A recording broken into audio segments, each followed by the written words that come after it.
સ્વામિનારાયણ ભગવાનની બોલો, શ્રી હનુમાનજી મહારાજની બોલો, શ્રી રામચંદ્ર ભગવાનની।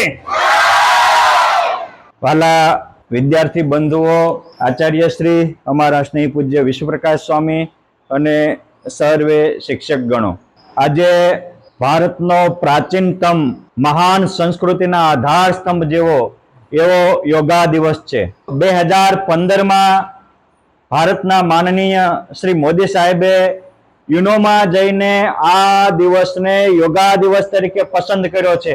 શા માટે?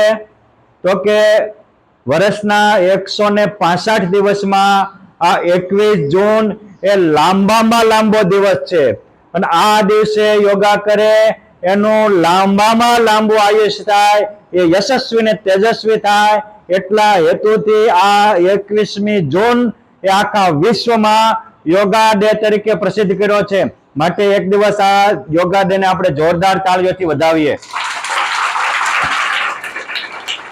વાલા વિદ્યાર્થી બંધુઓ, આ યોગ એ ભગવાન દત્તાત્રેયે પહેલા યોગ અને વૈરાગ્યની શિખામણ આપી। પતંજલિ મહારાજ થયા, એને તો આખો યોગ વિશે આખો ગ્રંથ લખ્યો, પતંજલિ યોગ દર્શન।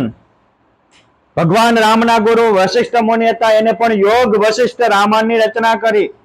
સતયુગમાં કપિલ ભગવાન થયા, એને પણ યોગ દર્શન અને સાંખ્ય દર્શન બે દર્શન આપ્યા। ગીતાજીમાં પણ ભગવાન શ્રી કૃષ્ણે કહ્યું, યોગ કર્મસુ કૌશલમ। આમ બધા જ મહાન પુરુષો, બધા જ અવતારોએ, વિદ્યાર્થીઓ શા માટે યોગને મહત્વ આપ્યો? યોગનો એક સીધો અર્થ થાય મિલન। શું અર્થ થાય? મિલન, જોડાણ। આપણે યોગા કરીએ તો આપણામાંથી નેગેટિવ ઉર્જા દૂર થઈ જાય અને પોઝિટિવ ઉર્જાનો સંચાર થાય, અને માણસમાં પોઝિટિવ ઉર્જા થાય તો જ એને જોડાણ થાય। ક્યાં જોડાણ કરવાનું?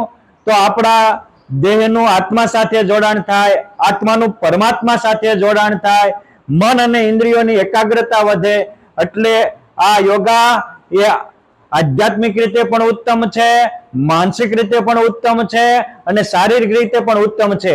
આ યોગા એ પ્રત્યેક વ્યક્તિઓને શારીરિક, માનસિક ને આધ્યાત્મિક ત્રણેય પ્રકારનું સ્વાસ્થ્ય દેનારા છે। આ યોગામાં એટલે તો કૃષ્ણ ભગવાને કહ્યું, યોગ કર્મસુ કૌશલમ। જે પોતાના કાર્યમાં મહાન કૌશલ હોય, નિપુણ હોય, એ યોગનું કાર્ય છે અને એ કાર્ય આત્માને પરમાત્મા સુધી જોડાડી દે, એ યોગનું કાર્ય છે।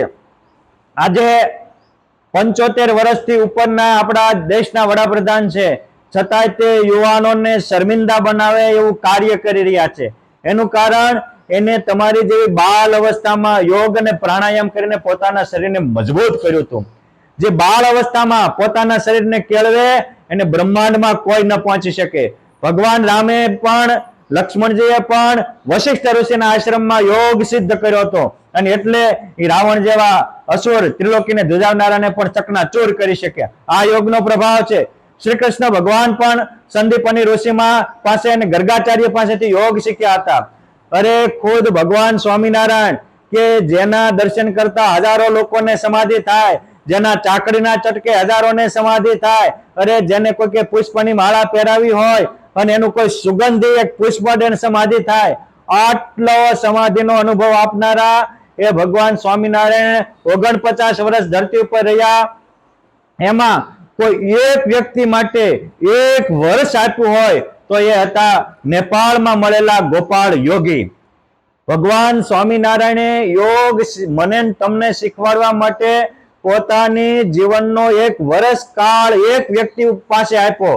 એનું કારણ એટલું જ કે યોગની મહત્તા ભગવાન સ્વામિનારાયણ સમજતા હતા, અને એ મહત્તા આપણે બધા સમજી શકીએ કે હું પરમાત્મા છું, છતાં યોગ શીખવામાં મારા કરોડો કામને એક બાજુ મૂકીને 1 વર્ષ આપું છું। તો આપણે પણ આ યોગની મહત્તા સમજીએ। એ યોગ શીખીને સતાનંદ સ્વામી જેવા બોલે ને બ્રહ્માંડો ડોલાવે, સંકલ્પ કરે તો વિમાન કરતા 1000 ગણી સ્પીડે આકાશ માર્ગે જઈ શકે એવા એ યોગી સતાનંદ સ્વામી ત્રિકાલગ્ન બન્યા હતા।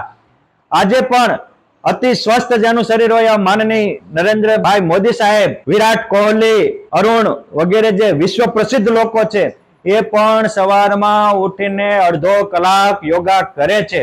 માટે આજે આ યોગા દિવસે મારી તમામ દેશ બંધુઓને અને ધાર્મિક તથા આધ્યાત્મિક બધા જ લોકોને નમ્ર અપીલ છે કે આ પણ અવતારોની જેમ, મહાપુરુષોની જેમ આ યોગાનું મહત્વ સમજો અને પ્રાણાયામ, ભસ્ત્રિકા અને બીજા આસનો કરી અને શારીરિક રીતે બળિયા બનો, માનસિક રીતે બળિયા બનો અને આધ્યાત્મિક રીતે બોલે બ્રહ્માંડ ડોલાવે એવા પણ બળિયા બનો. તમે પણ હનુમાનજી મહારાજ જેવા, ભીષ્મ જેવા કે અર્જુનજી જેવા યોગ વિદ્યામાં પારંગત બની અને અનેકના આદર્શ બનો. એવી તમારામાં ખૂબ શક્તિ આવે, એવી ભક્તિ આવે, એવી સમજણ આવે, એવી આજના યોગા દિવસે ભગવાન અને તેમના તમામ મહાપુરુષોના પાવન ચરણોમાં પ્રાર્થના. જય સ્વામિનારાયણ, જય ભારત, જય હિન્દ.